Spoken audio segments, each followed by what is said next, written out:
नमस्कार प्रेक्षको.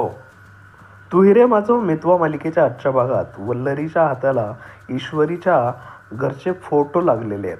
फोटोंच्या मदतीने ईश्वरीला घराबाहेर काढण्याचा कट वल्लरीने केलेला आहे. ईश्वरीच्या आईवडिलांचं भूतकाळातील असं सत्य जे पाहून अर्णव ईश्वरीला स्वतःहून घराबाहेर काढणार, जे सत्य ऐकून अर्णव ईश्वरीच्या कुटुंबाचा तिरस्कार करणार असं वल्लरीला ठामपणे वाटतंय.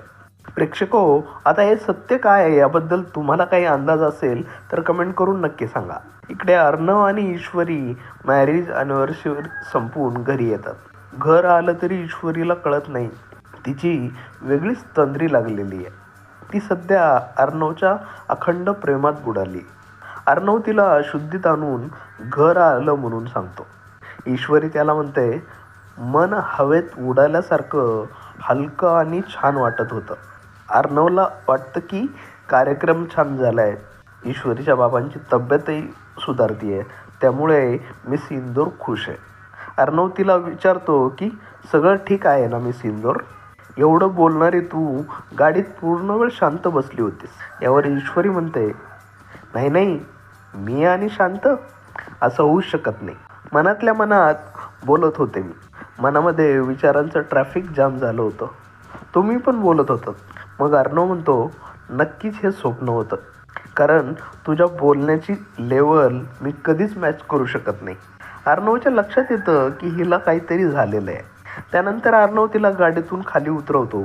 उतरल्यानंतर ईश्वरीचा साडीचा पदर गाडीच्या दरवाजात अडकतो, त्यामुळे तिचा तोल जातो. पण अर्णव तिला सावरतो. मग सुरू होतो अर्णव आणि ईश्वरीच्या डोळ्यांमधला रोमांस. हा रोमांस संपल्यानंतर घरात आल्यावर अर्णव ईश्वरीचे फोटो बघत बसलेला असतो. तेवढ्यात मामा तिथे येतात आणि काही पेपर्स अर्णवला दाखवतात. मग दोघांच्या गप्पा सुरू होतात. मामा म्हणतात की अर्णव, आज मला एक गोष्ट जाणवली की तू फक्त एक चांगला जावई नाहीस, तर चांगला नवरा सुद्धा आहे. तू आणि ईश्वरी आदर्श नवरा बायको आहात. यावर अर्णव म्हणतो, मामा मी प्रयत्न करतोय. मला मिस इंदोरला खुश बघायचं. मामा त्याला बाळाचं मनावर घे म्हणतात. पण अर्णव सध्या प्रेमात पडायला घाबरतोय. मामा त्याला खूप समजवण्याचा प्रयत्नही करतात, पण अर्णव तयार होत नाही. मग अर्णवला ईश्वरीच्या नावे काही डिपॉझिट करायचे असतात, म्हणून नम्रताला कॉल करून ईश्वरीचे डॉक्युमेंट तो मागवून घेतो. डॉक्युमेंट पाहत असताना त्याला कळतं की 2 दिवसात ईश्वरीचा वाढदिवस आहे. उद्याच्या भागात आपण पाहणार आहोत की ईश्वरी राकेशला पुन्हा प्रपोज करण्याचं ठरवते. तर दुसरीकडे राकेश, वल्लरी आणि लावण्या ही तिकडी वाढदिवसाचा बट्ट्याबोळ कसा करायचा यासाठी नवीन कट रचतात.